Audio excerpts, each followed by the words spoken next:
Hello दोस्तों, नमस्कार। बात कर लेते हैं आज की दिन भर की सारी बड़ी खबरों की, जहां सबसे पहले आपको बताएंगे ईरान पर इजराइल अमेरिका के अटैक के बाद अब ईरान ने अटैक करते करते दुबई के पास कर दिया बड़ा मिसाइली हमला। आनन फानन में खाली करवा दिया गया बुर्ज खलीफा। उधर यूएई ने भी सक्रिय कर दिया अपना एयर डिफेंस सिस्टम। वहीं अबू धाबी में हिंदू मंदिर BAPS यानी बैप्स को बंद कर दिया गया। दोस्तों बताएंगे इजराइल के अटैक के बाद खामेनेई है गायब, आखिर कहां गए खामेनेई। तो वहीं आपको बताएंगे ईरान के रिटेलिएशन से क्यों नाराज हुए शहबाज शरीफ। वही खबर है ईरानी रक्षा मंत्री और IRGC कमांडर की मौत की बड़ी जानकारी। उससे भी बड़ी चौंकाने वाली खबर दोस्तों, ईरान ने बंद कर दिया स्ट्रेट ऑफ हॉर्मुज। इससे दुनिया पर क्या असर पड़ेगा, तेल सप्लाई, सोना चांदी, इन पर क्या असर पड़ने वाला है दोस्तों। और ऐसे मौके में आपको क्या करना चाहिए, सबसे पहले आपको बताएंगे। साथ ही साथ बताएंगे अमेरिकी घेराबंदी के बीच कैसे ड्रैगन ने दिया ईरान का साथ, रशिया भी कूदा मैदान में। आज एक से एक बेहतरीन खबर आपको बताएंगे, बस आप वीडियो के अंत तक बने रहिएगा। और खबरों में आगे बढ़ने से पहले अगर आप भी मानते हैं कि प्रधानमंत्री मोदी जी ने जो बात कही थी कुछ टाइम पहले कि ये युग युद्ध का नहीं है, शांति से रहना चाहिए, ऐसा ही होना चाहिए, तो वीडियो को लाइक करके चैनल को सब्सक्राइब करके बेल आइकन दबा के कमेंट में जय हिंद अवश्य कहिएगा। बात करते हैं पहली सबसे बड़ी खबर की, जहां दुबई के पास जुमेराह पर ईरान का मिसाइली हमला, बुर्ज खलीफा कराया गया खाली। दोस्तों अमेरिका इजराइल ईरान तनाव में तेज बढ़ोतरी के बीच दुबई की पहचान और दुनिया की सबसे ऊंची इमारत बुर्ज खलीफा को एहतियातन पूरी तरीके से खाली करा लिया गया है। दोस्तों 828 मीटर ऊंची ये इमारत, जो लग्जरी और इंजीनियरिंग श्रेष्ठता का वैश्विक प्रतीक मानी जाती है, दुबई और अबू धाबी में सुनी गई जोरदार धमाकों की आवाजों के बाद सुरक्षा कारणों से खाली करा ली गई है। दोस्तों ये घटनाक्रम ईरान द्वारा क्षेत्र में अमेरिकी सैन्य ठिकानों पर मिसाइली हमलों के बाद सामने आया। हमले अमेरिका और इजराइल के साथ बढ़ती शत्रुता के बीच कथित जवाबी कार्रवाई का हिस्सा बताए जा रहे हैं। अमेरिका और इजराइल ने ईरान पर संयुक्त एयर स्ट्राइक किया है। हमलों में ईरान के 30 शहरों को अब तक निशाना बनाया गया। वहीं ईरान ने भी पलटवार किया। ईरान ने ऑपरेशन फतेह जंग के तहत मिडिल ईस्ट के 8 से ज्यादा देशों पर हमला कर दिया, जिसके बाद मध्य पूर्व में तनाव बढ़ गया है। दुबई और अबू धाबी में विस्फोटों की खबरें आई हैं। दुबई के पास जुमेराह स्थित फेयरमोंट होटल पर मिसाइल से हमला किया गया। दोस्तों आसमान में धुएं का गुबार उठ रहा है। ये आग काफी तेज है, जिसने होटल के बड़े हिस्से को अपनी चपेट में ले लिया। अब ऐसे में इस होटल से घना काला धुआं उड़ता देख दुबई की सबसे ऊंची इमारत, या यूं कहे कि दुनिया की सबसे ऊंची इमारत बुर्ज खलीफा स्थित, वहां के निवासियों ने आसमान में मिसाइलों को तेजी से उड़ता देख एरिया खाली कर दिया। खबर यह है कि बुर्ज खलीफा पूरे तरीके से खाली करा लिया गया है। दोस्तों वहीं संयुक्त अरब अमीरात ने भी यानी यूएई ने तुरंत अपने एयर डिफेंस सिस्टम सक्रिय कर दिए। कई मिसाइलों को हवा में ही इंटरसेप्ट किया गया। आसमान में तेज रोशनी और विस्फोटक के बाद सुरक्षा बलों ने प्रमुख इमारतों और सार्वजनिक स्थलों को खाली करा लिया है। दुबई में दहशत का माहौल है। दोस्तों आपको बता दें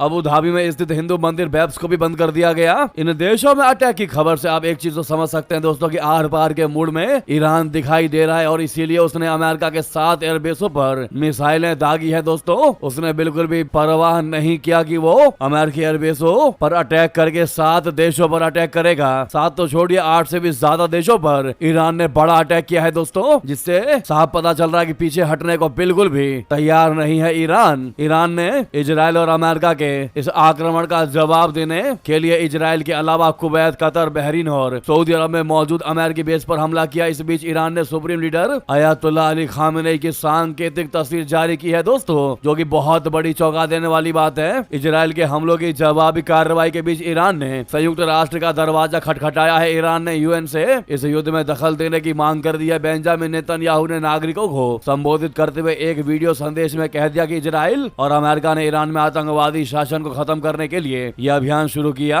बताएंगे यूनाइटेड नेशन का क्या रिएक्शन आया दोस्तों, वो आगे बताएंगे। नेतन्याहू ने कहा कि खामेनेई सरकार ने हमारा खून बहाया है, कई अमेरिकियों की हत्या की और अपने ही लोगों का नरसंहार किया है, बदला तो लेकर रहेंगे। तो वही ईरान ने कह दिया कि हम इजराइल को सजा देकर रहेंगे। ईरान ने कहा कि हमलावरों को उसके गुनाह की सजा मिलेगी, जरूर मिलेगी। ईरान के विदेश मंत्रालय ने कहा कि अमेरिका और इजराइल का हमला क्षेत्रीय अखंडता और राष्ट्रीय संप्रभुता का उल्लंघन है। ये हमला तब हुआ है जब डिप्लोमेटिक प्रोसेस जारी था। ईरानियों ने कभी भी विदेशी हमले और दबदबे के आगे हार नहीं मानी। इस बार भी ईरानी देश का जवाब निर्णायक और पक्का होगा और हमलावरों को उनके इस गुनाह के लिए पछतावा कराएगा। दोस्तों वहीं आपको बता दें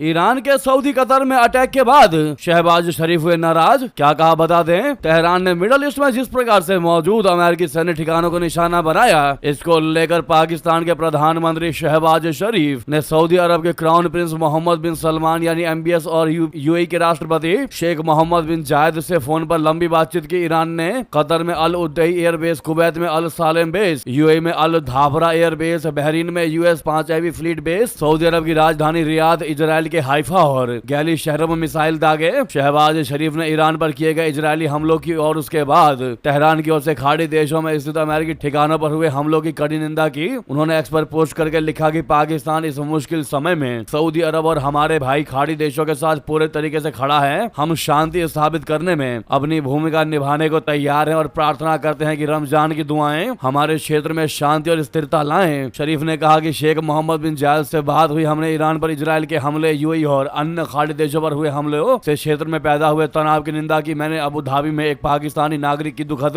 मृत्यु पर गहरा शोक व्यक्त किया। सऊदी अरब ने कहा कि ईरान ने रियाद और पूर्वी क्षेत्र में कायरतापूर्ण हमला किया, जिसे उसने नाकाम कर दिया। ईरान पर इजराइल और अमेरिका के संयुक्त हमलों के बाद खाड़ी क्षेत्र में हालात के लगातार बिगड़ने से प्रमुख aviation destination and commercial centre Dubai से आने जाने वाली उड़ानों का संचालन शनिवार को बड़े पैमाने पर बाधित हुआ। दोस्तों, खबर यह भी है कि अमेरिका इजराइल हमलों में ईरानी रक्षा मंत्री और IRGC कमांडर की मृत्यु हो गई है, मौत हो गई है। दोस्तों, क्या अब ईरान का मिसाइल सिटी लावारिस हो गया है, बता दें। इजराइल और अमेरिका के ऑपरेशन रोरिंग लायन के तहत हुए इस भीषण एयर स्ट्राइक में ईरान के रक्षा मंत्री नासिर जाहिद की मौत हो गई है। यही नहीं, इस हमले में अयातुल्लाह खामेनेई की एक और खास शख्स की जान चली गई है। ये केवल 2 बड़े अधिकारियों की मौत नहीं है, बल्कि ईरान की सैन्य शक्ति की कमर टूटने जैसा है, क्योंकि ईरान सिक्योरिटी की रीड मिसाइल सिटी की कमांड इन्हीं के हाथ में थी। दोस्तों, अजीज नासिर जादे, इन्हें ईरान की मिसाइल तकनीक का जादूगर कहा जाता था। उनके नेतृत्व में ही ईरान ने अपनी मिसाइल सिटी और भूमिगत बंकरों का नेटवर्क तैयार किया था। वहीं पाकपुर ईरान की जमीनी सेना के सर्वे सर्वा थे। उन्होंने ही सीरिया और इराक में ईरान के प्रभाव को फैलाया था। उनकी मौत का मतलब है कि अब ईरान की जमीनी जंग का कोई अनुभवी सेनापति नहीं बचा है। दोस्तों, अब सबसे बड़ा सवाल यह है कि आखिर कहां छुपे हैं खामेनेई। बता दें कि इस बीच ईरान के सुप्रीम लीडर को सुरक्षित बंकर में रखा गया है। खबर कुछ ऐसी ही है, तेहरान में उनके आवास पर भी अटैक हो चुका है, जिसकी सैटेलाइट तस्वीरों में दिखा था कि कैसे ईरान की सबसे आलीशान इमारत पूरे तरीके से मलबे में तब्दील हो गई। हालांकि माना जा रहा है कि वो किसी मिस्टीरियस बंकर में छुपे हुए हैं। दोस्तों, हालांकि खामेनेई को पता था कि अटैक होने वाला है। जी हाँ, इजरायली हमले में 85 स्कूली छात्रों की मौत की बड़ी जानकारी सामने आई। ईरान ने बड़ा दावा किया है। ईरानी मीडिया के रिपोर्ट के अनुसार इजराइल ने ईरान के एक स्कूल पर हमला किया, जिसमें अब तक 85 छात्रों के मारे जाने का दावा किया गया है, जहाँ पर वीडियोस में चीख पुकार मचती नजर आई है। दोस्तों, स्कूल के आसपास सारे पेरेंट्स काफी रोते बिलखते दिखाई दिए हैं। ये स्कूल ईरान के मिनाब शहर में मौजूद था। दोस्तों, तो वहीं सबसे बड़ी और चौंका देने वाला ईरान का कदम आपको बता दें, जिसने पूरी दुनिया को अस्त व्यस्त करने की ठान ली है। दोस्तों, दरअसल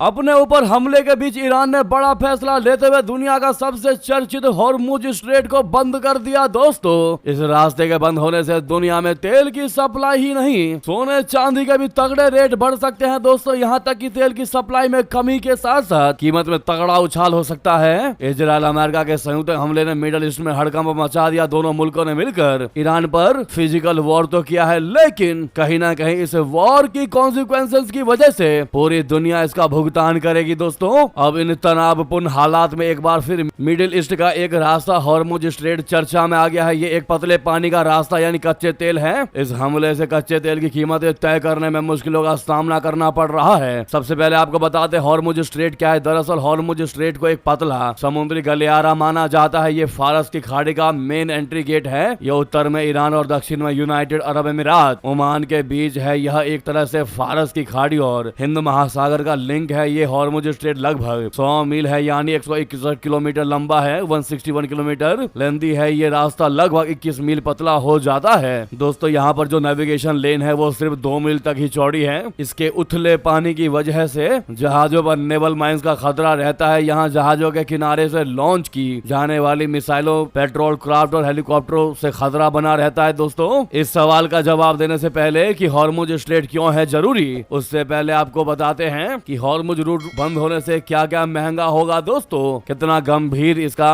परिणाम होने वाला है। दरअसल ईरान और इजराइल के बीच शुरू हुई जंग का असर भारत के तेल व्यापार, शेयर बाजार और सोना चांदी की कीमतों पर दिख सकता है। इससे भारत को हर महीने होने वाली तेल सप्लाई का आधा हिस्सा खतरे में पड़ जाएगा। इसके अलावा भारत का नॉन ऑयल एक्सपोर्ट भी प्रभावित हो सकता है। इसका 10% से ज्यादा हिस्सा इस क्षेत्र से सप्लाई होता है। विशेषज्ञों का मानना है कि जंग बढ़ने से कच्चे तेल यानी क्रूड ऑयल की कीमतें तेजी से बढ़ सकती हैं। तेल महंगा होने से महंगाई बढ़ सकता है और इसका असर शेयर बाजार पर भी पड़ेगा। ऐसे हालात में बाजार में बड़ी बिकवाली और गिरावट देखने को मिल सकती है। दूसरी तरफ जब दुनिया में तनाव बढ़ता है तो निवेशक सुरक्षित विकल्प की ओर जाते हैं। ऐसे समय में लोग सोना और चांदी खरीदना पसंद करते हैं, इसीलिए इनकी कीमतों में बढ़ोतरी होने की संभावना है। दोस्तों, अब जैसा कि हम भारतीय हैं और भारत के लिए खबरें बताते हैं दोस्तों, तो भारत को रेफरेंस में लेकर बात करेंगे कि भारत के लिए कितना अहम है हॉर्मुज स्ट्रेट। दोस्तों, ईरान और ओमान के बीच स्थित हॉर्मुज स्ट्रेट दुनिया का सबसे महत्वपूर्ण तेल मार्ग है। अपने भारत में भारत अपनी जरूरत का ज्यादातर कच्चा तेल सऊदी अरबिया, इराक, कुवैत और यूएई जैसे देशों से मंगवाता है, जिसका बड़ा हिस्सा इसी रास्ते से आता है। दोस्तों, अब हमें नहीं लगता कि आगे आपको बताने की आवश्यकता है कि हॉर्मुज स्ट्रेट अपने भारत के लिए कितना जरूरी। आप समझ गए होंगे दोस्तों कि कितना महत्वपूर्ण है ये अपने भारत के लिए। दोस्तों, अब आप अंदाजा लगा सकते हैं कि इसके बंद होने के बाद कितना तगड़ा असर पड़ सकता है दोस्तों दुनिया पर, खास करके अपने भारत के लिए। दोस्तों, तो वही सबसे अहम जानकारी आपको बता दें। ईरान पर हमले को लेकर अमेरिका इजराइल पर भड़का रशिया, कहा जहां आवश्यकता होगी वहां करेंगे हम मदद। रूस की विदेश मंत्रालय की प्रवक्ता मारिया जखारोवा ने अमेरिका के ईरान पर हमलों की कड़ी निंदा की और जहां आवश्यकता हो वहां मदद भी देने की पेशकश की। जखारोवा ने अपने बयान में कहा कि रशिया सभी पक्षों से अपील करता है कि वे कूटनीति के रास्ते पर लौट आएं। उन्होंने कहा कि पिछले कुछ महीनों में अमेरिकी प्रशासन द्वारा किए गए इन अस्थिर करने वाले हमलों का एक के बाद एक होना चिंताजनक है। मारिया जखारोवा ने कहा कि ये हमले अंतर्राष्ट्रीय कानून को कमजोर कर रहे हैं, जैसे कि दूसरे देशों के अंदर दखल न देना, बल या धमकी का इस्तेमाल न करना और विवादों को शांति से हल करना। हम चाहते हैं कि तुरंत राजनीतिक और कूटनीतिक रास्ते अपनाए जाएं। रूस हमेशा की तरह शांतिपूर्ण समाधान खोजने में मदद करने को तैयार है। इन कदमों के गंभीर नतीजों को नजरअंदाज किया जा रहा है जो वैश्विक परमाणु अप्रसार व्यवस्था को नुकसान पहुंचा सकते हैं। इस व्यवस्था का आधार एनपीटी यानी नॉन प्रोलिफरेशन ट्रीटी है। अमेरिकी इजरायली गठबंधन ईरान को परमाणु हथियार से रोकने की झूठी चिंता दिखा रहा है। रूसी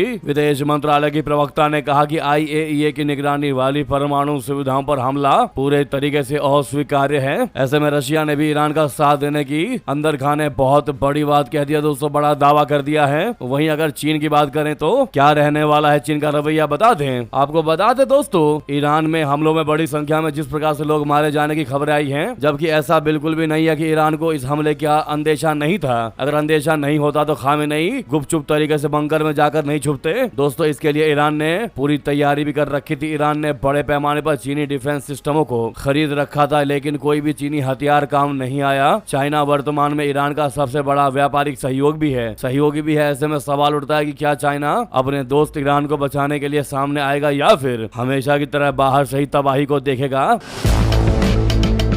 दोस्तों, Shanghai centre for RIMPAC strategic and international studies के प्रेसिडेंट नेल्सन वांग ने मिडिल ईस्ट आई में लिखे एक लेख में कहा कि चाइना के सैनिक भेजने या किसी भी लड़ाई में सीधे तौर पर शामिल होने की उम्मीद कम है, लेकिन इसे उपेक्षा समझना 21वीं सदी की बड़ी ताकतों के बीच मुकाबले के नेचर को गलत समझना होगा। ईरान के लिए चाइना का समर्थन असली कई तरह का है और कुछ मायनों में मिलिट्री दखल से ज्यादा टिकाऊ है। ये बस एक अलग स्ट्रेटेजिक वेवलेंथ पर काम करता है। दोस्तों, आप इसे कह सकते हैं कि अंतर्राष्ट्रीय मंचों पर तो ईरान का साथ देगा चाइना, लेकिन जब बात फिजिकली ईरान का साथ देने का आएगा तो चाइना पीछे हट जाएगा। यानी जहां पर सिर्फ बातों से जीतना हो वहां तो चीन साथ रहेगा, लेकिन जहां सच में हाथों की लड़ाई होगी वहां पर पीछे हट जाएगा चाइना। ये है चीन की पॉलिसी। आपकी क्या इस मुद्दे पर आए जरूर कमेंट करके बताइएगा। यानी कि चाइना अपना रिसोर्सेस को खत्म नहीं करना चाहता या फिर खफाना नहीं चाहता ईरान के लिए या फिर किसी भी देश के लिए। वो सिर्फ बातों से ही लड़ सकता है। जो भी इस मुद्दे पर आपकी राय हो कमेंट करके बताइएगा। तो वहीं आपको बता दें, डिफेंसिव मोड में आया अपना भारत। जयशंकर जी ने कैसे दोनों देशों के विदेश मंत्रियों से की बात, सिर्फ दोनों देशों से नहीं 6 देशों से कुल बात की है। दोस्तों, दरअसल इन संकट के बीच भारत अपनी बैलेंसिंग एक्ट कूटनीति के साथ मैदान में उतर आया। भारत के विदेश मंत्री डॉक्टर जयशंकर जी ने 24 घंटों में एक के बाद एक 6 देशों के विदेश मंत्रियों से बात की। भारत की सबसे बड़ी चिंता खाड़ी देशों में रहने वाले लाखों भारतीय कामगारों की सुरक्षा है। जयशंकर जी ने साफ कर दिया है कि तनाव बढ़ने से न केवल वैश्विक अर्थव्यवस्था बल्कि मानवीय सुरक्षा पर भी गहरा असर पड़ सकता है। उन्होंने कह दिया, हमारे लोग बिल्कुल सुरक्षित रहने चाहिए, उन पर जरा भी आंच आंच नहीं आनी चाहिए। जयशंकर जी ने इजराइल के विदेश मंत्री गिदोन सार और ईरान के विदेश मंत्री सैयद अब्बास अराक्ची से अलग अलग बात की।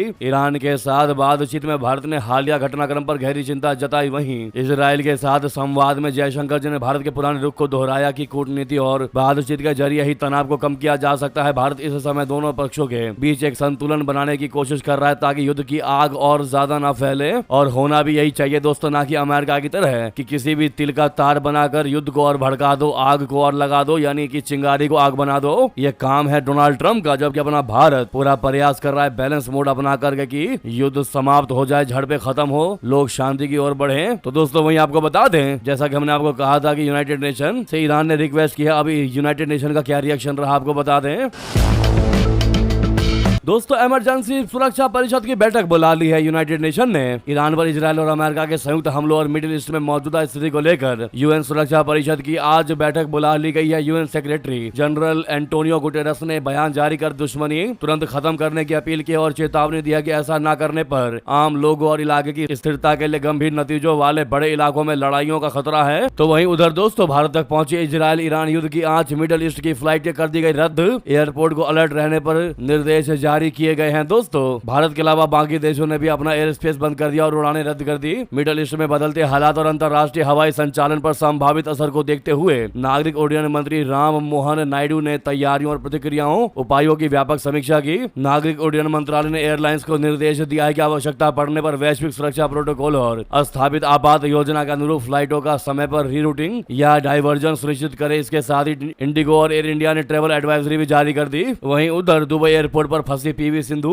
कतर में भारत की बास्केटबॉल टीम, अमेरिका इजराइल और ईरान की जंग से मच गया उथल पुथल। दोस्तों दरअसल भारत की स्टार बैडमिंटन खिलाड़ी पीवी सिंधु दुबई एयरपोर्ट पर फंस गई हैं। अमेरिका और इजराइल की ओर से ईरान पर मिसाइली हमलों के बाद हालात बिगड़ गए हैं, जिसके चलते मिडिल ईस्ट के कई हिस्सों में उड़ानें रोक दी गई हैं। जानकारी के अनुसार सिंधु बर्मिंघम जा रही थी, जहां 3 मार्च से इंग्लैंड ओपन शुरू होना है। दुबई उनका कनेक्टिंग पॉइंट था, लेकिन क्षेत्र में बढ़ते तनाव के कारण दुनिया के सबसे व्यस्त हवाई अड्डों में से एक दुबई इंटरनेशनल पूरी तरीके से ठप हो गया। हजारों यात्रियों की तरह 2 बार की ओलंपिक पदक विजेता सिंधु भी वहीं फंस गई। दोस्तों सिंधु ने इंस्टाग्राम पर एयरपोर्ट का वीडियो भी साझा करते हुए लिखा कि अगली सूचना तक सभी उड़ानें स्थगित। उनका ये पोस्ट तेजी से वायरल हो गया। अब वहीं अगली खबर, दूसरी खबरों की बात करते हैं, जहां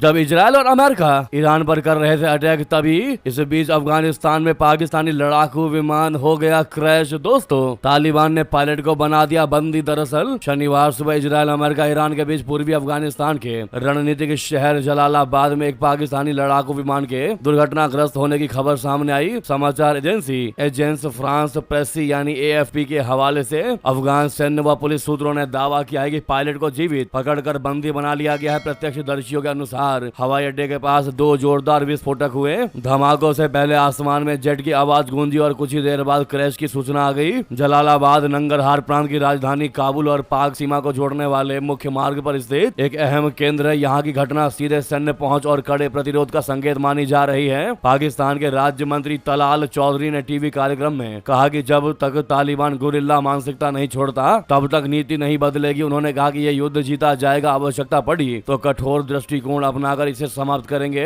अफगान विदेश मंत्रालय के अधिकारी जाकिर जलाली ने बताया कि सैन्य कार्रवाई के साथ सक्रिय कूटनीति भी जारी है। काबुल ने तुर्की, कतर और सऊदी अरबिया के विदेश मंत्रियों से परामर्श किया है। वहीं आपको बता दें, उधर तालिबानी मंत्री की धमकी के बाद बौखलाए पाकिस्तानी रक्षा मंत्री, कह दिया हक्कानी नेटवर्क ने दिया धोखा, भूल गया हमारा एहसान। जी हां, पाकिस्तान के रक्षा मंत्री ख्वाजा आसिफ ने अफगानिस्तान तालिबान के हक्कानी नेटवर्क पर धोखा देने का गंभीर आरोप लगाया। आसिफ ने शनिवार को कहा कि हक्कानी नेटवर्क को पाकिस्तान से दशकों तक सपोर्ट मिलती रही, लेकिन अब यह नेटवर्क अफगान इलाकों में पाकिस्तान विरोधी गुटों को पनाह दे रहा है। आसिफ का बयान ऐसे समय आया है जब तालिबान सरकार में गृह मंत्री हक्कानी गुट के सिराजुद्दीन हक्कानी ने पाकिस्तान को हमले न करने के लिए चेताया है। वहीं बता दें,